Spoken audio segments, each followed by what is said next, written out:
iniciamos un brevísimo curso a los libros apocalípticos y deuterocanónicos del Antiguo Testamento. Unos libros a los que se les ha dado poca importancia, pero desde nuestra situación en que nosotros los leemos, van a comenzar a tener una grande importancia. Quisiera proyectar una pantalla para que veamos el programa que vamos a desarrollar brevemente. Un curso brevísimo, pero organizado. Este curso parte de unos presupuestos y después se ocupa de los apocalipsis del Antiguo Testamento y luego los libros deuterocanónicos. Entre los libros del Apocalipsis tendremos a Daniel y luego entre los deuterocanónicos los 7 que son 1 y 2 Macabeos, luego los libros de Tobías y Judith y sucesivamente los libros de Siracide o Eclesiástico, Sabiduría y el libro de Baruch. Y con esto creo que tenemos claro nuestro programa y vamos a comenzar con los presupuestos. Nosotros interpretamos la Biblia sin prejuicios, pero nunca sin presupuestos. Tenemos unas pautas de interpretación y un contexto histórico desde el cual interpretamos y un contexto histórico en el que se ubican los libros que leemos. Vamos entonces a entrar en materia hablando pues de los presupuestos nuestras pautas de interpretación.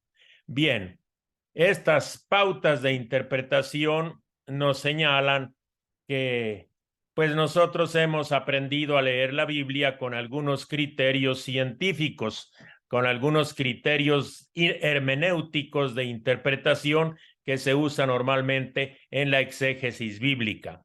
Pero poco a poco ustedes van a ir abriéndose a nuevas formas de interpretar la Biblia y se va a comenzar a hablar de lo que se llama ahora la descolonización de la lectura de la Biblia y el uso de las hermenéuticas del sur, las epistemologías del sur. Vamos a ver poco a poco de qué se trata estas herramientas, estas formas de interpretar la Biblia. En primer lugar, diremos que la descolonización es un reclamo en el sur geopolítico. Nosotros sabemos que a partir del siglo XVI, estos territorios fueron sometidos al sistema colonial a través de la fuerza militar, a través de la realidad económica y política, pero sobre todo a través de un discurso ideológico religioso, y de esta manera obtenían control y legitimidad. Entonces, en el sistema colonial, pues explotó y esclavizó a mucha gente en estos territorios, pero también ejerció violencia a través del conocimiento. ¿Por qué?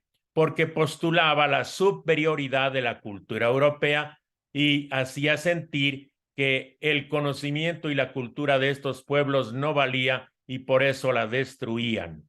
Con la colonización, poco a poco llegaron el capitalismo, el racismo y el patriarcalismo. Entonces, en los países del sur hubo la llamada independencia, el llamado fin del colonialismo político, pero eso fue solamente en lo político, no en las mentalidades. Y además, el sistema colonial sigue presente todavía en diversas formas de neocolonialismo, nueva forma más sofisticada de ejercer la colonización sobre los pueblos.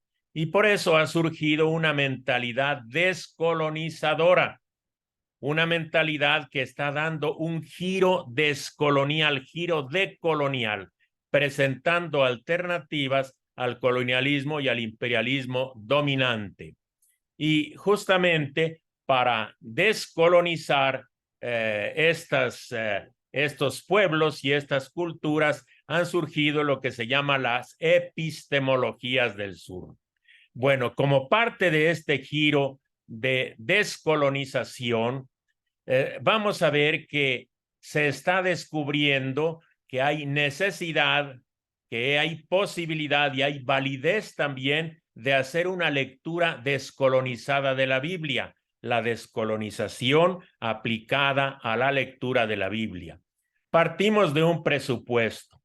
En 1971, un exégeta reconocido diríamos, en el mundo del estudio de la Biblia, que fue Luis Alonso Scheck, que nosotros hemos oído hablar de él, escribía y decía: la exégesis científica es hoy un producto occidental y en el Antiguo Testamento pues es un producto germánico y sajón. Entonces, normalmente las producciones que se hacen en ese mundo germánico, sajón, y también en el mundo europeo en general y norteamericano, esas producciones exegéticas se enseñan en las academias, se escriben en libros, luego se divulgan, y en los países del sur hay escuelas bíblicas que son simples repetidores, y así tenemos un colonialismo exegético y hermenéutico.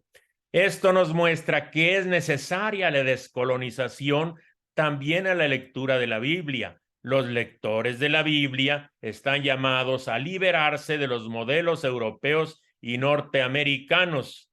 Se trata, pues, de eliminar cualquier asomo de complicidad con el neocolonialismo. El descolonizar la lectura de la Biblia es una tarea posible. De hecho, ya hay algunos trabajos que se van abriendo paso y están mostrando alternativas muy válidas y se van haciendo transformaciones reales en los métodos que se emplean y en las temáticas que se estudian. Y además se muestra que descolonizar la lectura de la Biblia es algo válido y algo legítimo. Esa emancipación es coherente con el perfil liberador de la fe cristiana. Tenemos que liberarnos no solamente en lo económico, en lo político, sino también mentalmente y exegéticamente. Entonces, en la interpretación de la Biblia, tiene que haber comunidades lectoras que sean coherentes con diríamos, el camino liberador del Evangelio, y por eso tienen que abastecerse de criterios científicos nuevos y de criterios hermenéuticos o de interpretación que orienten hacia la descolonización. Ahora, para descolonizar la lectura de la Biblia hay algunas herramientas, y esas herramientas que se han elaborado, una de ellas es las epistemologías del sur. Epistemología quiere decir, episteme es ciencia, logos discurso, discurso sobre la ciencia, discurso sobre el saber. Entonces las epistemologías del sur son herramientas que ayudan a entender la realidad social y sobre todo las realidades sociales del sur geopolítico. Por eso son epistemologías del sur, de los países del sur geopolítico. Y entonces estas herramientas ponen en evidencia pues las realidades de colonización que se viven en estos países del sur y promueven entonces también una justicia entre los saberes, entre los conocimientos, que no hay que despreciar ninguna experiencia, ningún conocimiento. Y entonces se trata de generar un pensamiento nuevo que sea descolonizador. ¿Cuáles son las herramientas de las epistemologías del sur? Pues la ecología de saberes, la sociología de las ausencias, la sociología de las emergencias y el diálogo intercultural. Vamos a decir algo de una por una. Los colonizadores destruyeron muchos conocimientos y experiencias que encontraron en los países del sur que colonizaron. ¿Qué dice la ecología de saberes? Ecología, el cuidado de la casa, el cuidado del ambiente. Entonces, en el campo del conocimiento, pues no hay que desperdiciar ningún saber y ninguna experiencia. Todos tienen algo que aportar a la vida humana. Y por lo tanto, si la ciencia moderna despreció algunos saberes, nosotros en el sur tenemos que decir, nos sirven las herramientas de la ciencia moderna, las utilizaremos para descolonizar y también echaremos mano de los saberes tradicionales de estos pueblos. Otro punto es que los colonizadores también, los saberes que encontraron, que pues más o menos tuvieron que reconocerlos, pero poco a poco los fueron como invisibilizando, como considerando inferiores, como despreciando y prácticamente como descartándolos. Y entonces, frente a esa actitud, hay que practicar una sociología de las ausencias, lo que quisieron hacer ausente, lo que la colonización ausentó, pues hay que recuperarlo, hay que reconocerlo, hay que valorarlo, hay que hacerlo visible, ¿verdad? Entonces, en el campo de la lectura de la Biblia, tenemos nosotros que decir que en la mentalidad colonizadora se ha privilegiado aquellos pasajes bíblicos que pues no cuestionan la dominación, que no cuestionan la colonización, que no están en contra de esas prácticas terribles. Eso. Y por otro lado, entonces, han silenciado esas lecturas de la Biblia, sobre todo hechas por los países del norte que han sido colonizadores, pues han silenciado y han ocultado textos que están en la Biblia y que hablan del proyecto liberador de Dios, como que no les interesan, como que no están dentro de sus campos de interés, de sus prioridades. Por ejemplo, poner en evidencia la fuerza liberadora del Éxodo, el mensaje crítico social de los profetas, la fuerza liberadora del Evangelio. Entonces, frente a esa sociología de las ausencias, nosotros tenemos que reconocer y recuperar esos pasajes bíblicos liberadores. La otra herramienta de las epistemologías del sur es la sociología de las emergencias. Entonces, se busca dar voz y amplificar todas las innovaciones que surgen en el sur, no como algo exótico, sino como una realidad nueva. Hay episodios de resistencia y de insurrección anticolonial en el sur que presentan alternativas. Entonces, en el campo bíblico, hay textos de la Biblia que poco a poco van emergiendo y van mostrando su fuerza liberadora. Muchos episodios de resistencia aparecen sobre todo en estos textos deuterocanónicos, por ejemplo, Judith y Esther. Hay incluso resistencia y oposición y sublevación militar, como la que presentan los libros de los Macabeos, y hay también crítica directa al sistema de dominación, como lo presentan los textos apocalípticos. Última herramienta de las epistemologías del sur sería el diálogo intercultural. Y se busca entonces hacer una justicia entre los saberes o formas de conocimiento, hacer justicia y también intercomunicar los distintos saberes, precisamente para que haya un diálogo entre saberes en un diálogo intercultural. Y de esta forma las epistemologías del sur están pues brindando pues algunos servicios muy valiosos a la lectura y a la interpretación de la Biblia. Bien, vamos ahora al siguiente punto. Ya vimos lo que a nosotros nos interesa en la lectura de la Biblia.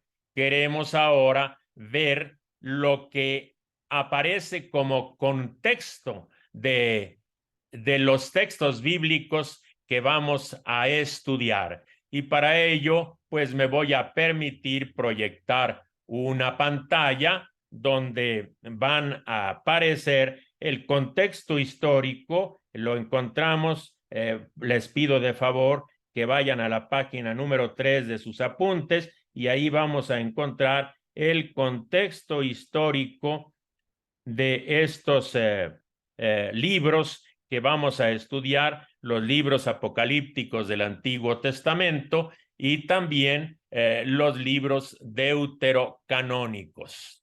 Bien, entonces les voy a proyectar la pantalla. Vamos a compartirla en la página número 3 de sus apuntes. Página número 3. Vamos a ver si aparece proyectada. A ver, creo que no. Creo que todavía no aparece proyectada. Vamos a ver qué ha sucedido, ¿verdad? ¿Qué ha sucedido con estas herramientas que a veces nos hacen algunos chistecitos? A ver si ahora sí aparece. Contexto sociohistórico de esos libros que están como objeto de nuestro interés. Vamos a ver que estos libros proceden casi todos del periodo griego y alguno del periodo romano del pueblo de Israel, sometido a esos imperios, sobre todo del periodo griego y un poco del imperio romano. Bien, ¿qué fuentes nos ayudan a conocer el contexto histórico? Pues naturalmente son las fuentes que tenemos de los mismos libros bíblicos, ¿verdad? Nos van a ayudar mucho a conocer ese contexto, pues obviamente los libros de los macabeos, el Flavio Josefo, por cierto, el libro de Daniel mismo nos ayuda a conocer ese contexto. Y fuentes indirectas, pues serían también, por ejemplo, los libros tercero y cuarto de los macabeos, pero sobre todo 1 y 2 Macabeos, que son los canónicos, Josefo y el libro de Daniel. Vamos a ver algo sobre el imperio helenístico. El imperio helenístico, recordamos que se formó cuando Alejandro de Macedonia derrotó a Darío III en una batalla, y así a partir del año 333, pues el imperio persa quedó sometido nada menos que, y también otras zonas como Palestina, quedaron sometidos al imperio de Alejandro, y entonces se formó un enorme imperio helenista. Pero Alejandro vivió poco tiempo y murió por el 300, unificó todo su imperio en el 333, por el 323 se murió. Entonces los sucesores, a quienes se llama los diádocos, pues se dividieron ese grande imperio.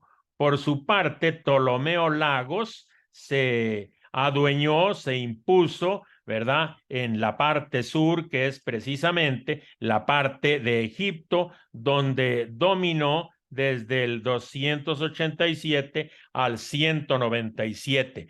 Palestina quedó bajo los Ptolomeos o bajo los Lágidas. Pero poco después, como sucede, ¿verdad? Este trato que recibían el pueblo de Israel bajo los Ptolomeos o Lágidas de Egipto, pues era un trato bastante suave, ¿verdad? La población judía en Egipto se multiplicó incluso, la diáspora creció bastante en esos territorios, y de esta forma, pues, podríamos decir que Israel gozaba de un estatuto especial y un trato más o menos benevolente,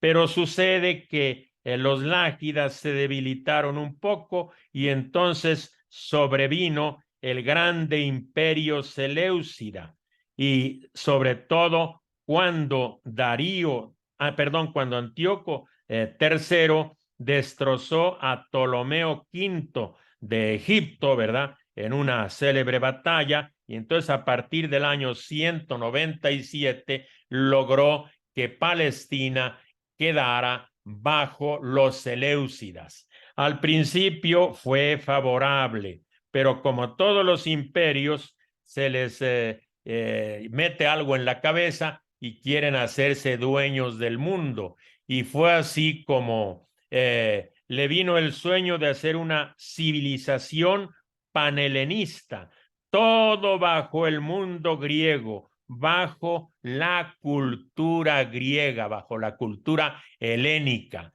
y prácticamente con el afán de borrar todas las fronteras políticas y culturales. Era un ideal que tenían pues en este imperio seleucida. Y entonces comenzaron a implementar políticas para unificar y uniformar uniformar todos los pueblos que estaban bajo su dominio. Pero la unidad política no cuajó porque ningún pueblo quiere renunciar a sus costumbres y menos a su idioma, aunque pues como pasa, la lengua franca, la lengua con la que se comunicaban en todo el imperio, pues era más o menos el griego que algunos conocían, ¿verdad? Y entonces comenzó sin duda, tener fuerza el pensamiento griego, la filosofía griega y otros elementos de la cultura. Algunos incluso comenzaron a menospreciar la cultura y la mentalidad hebrea.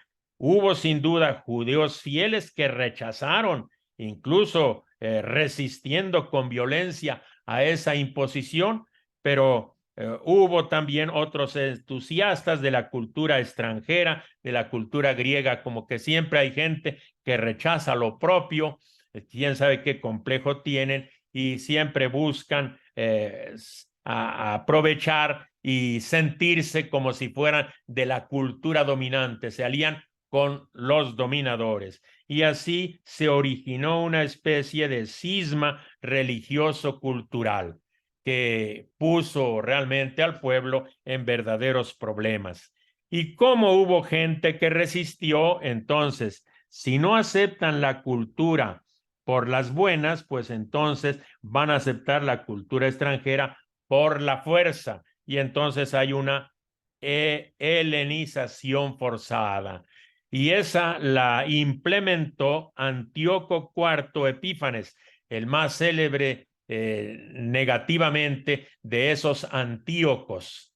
Y este Antíoco quiso afrontar la amenaza de Roma que ya comenzaba a hacerse presente, ya comenzaban algunas pocas batallas para, diríamos, conquistar nuevos territorios, y entonces Antíoco IV se ve un poco amenazado y pues lógicamente para defenderse y para hacer la guerra necesitaba dinero. Y entonces, urgido de dinero, quiso expoliar la riqueza de muchos templos, no solo del templo de Jerusalén, de muchos templos, y así defender el imperio supuestamente unificado. Él no tuvo intención de suprimir las religiones, pero lógicamente quería ponerlas de su lado y ponerlas al servicio de su imperio. Y como encontró una fuerte oposición, entonces comenzó a tomar medidas para doblegar a los judíos. Y entonces va a favorecer en Jerusalén al partido que estaba con los extranjeros y va a obstaculizar al partido o a las gentes que estaban en contra de su civilización panhelenista, totalmente helenizadora.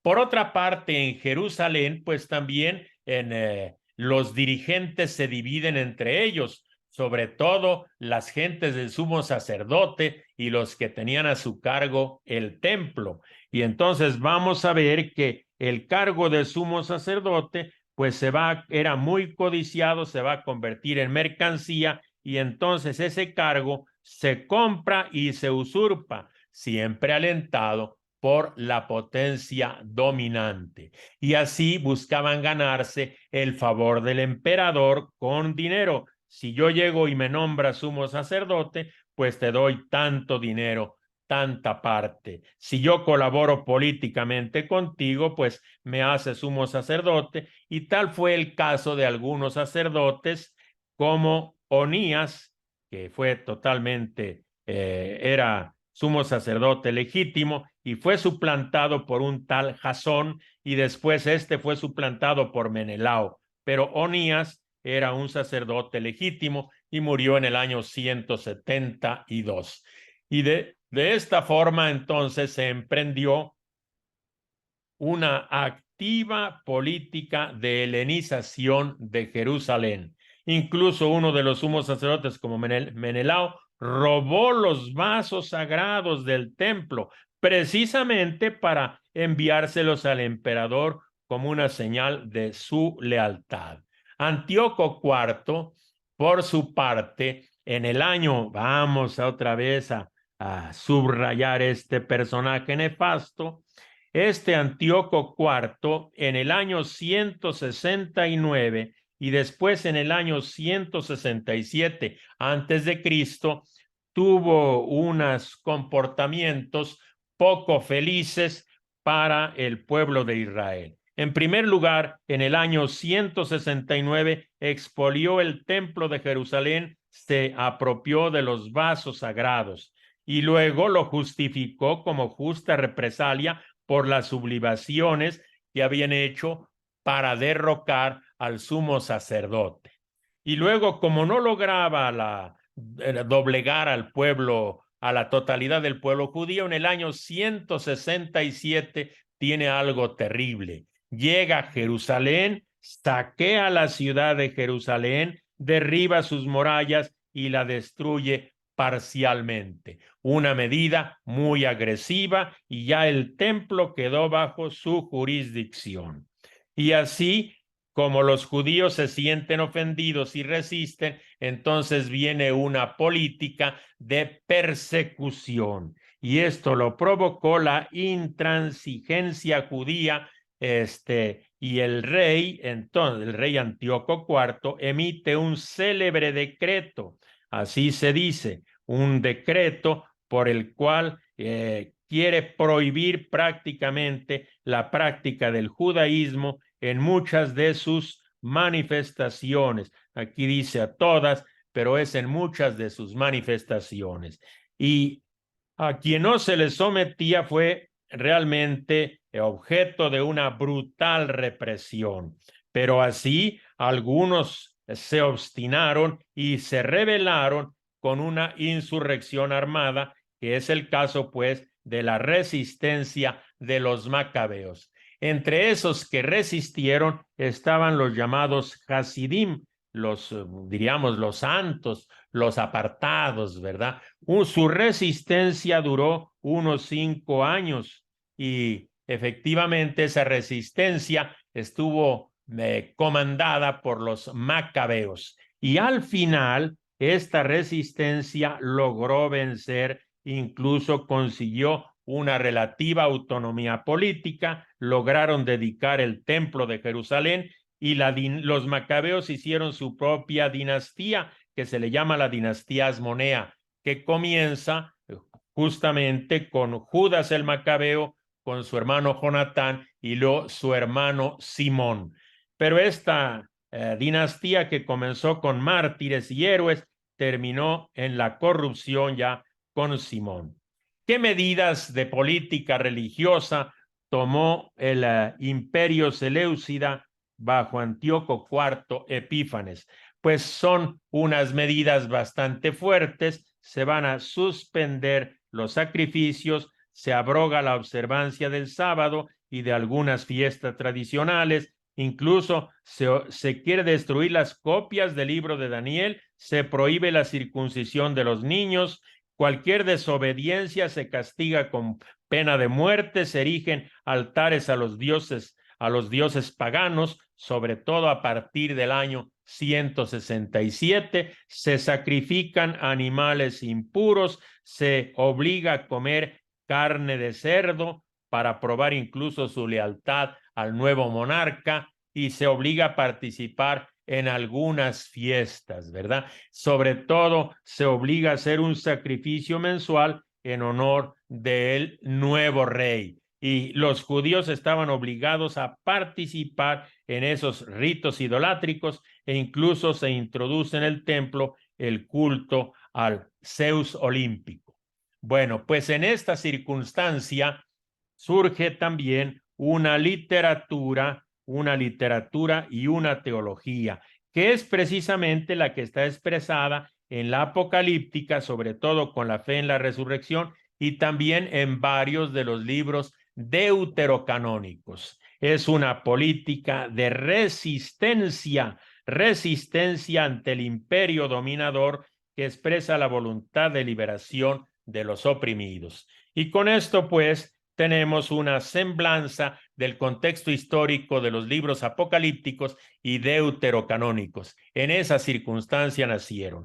Y ahora les propongo trabajar en grupos, trabajar el ejercicio número 1, que es un test de falso y verdadero. Hay algunas afirmaciones, las leen y ponen V a las que consideren verdaderas y una F a las que ustedes consideren afirmaciones falsas. Bien, creo que con esto es suficiente. Sentamos bien los presupuestos para leer estos libros apocalípticos y deuterocanónicos. Continuaremos entonces ya con los libros propiamente dichos.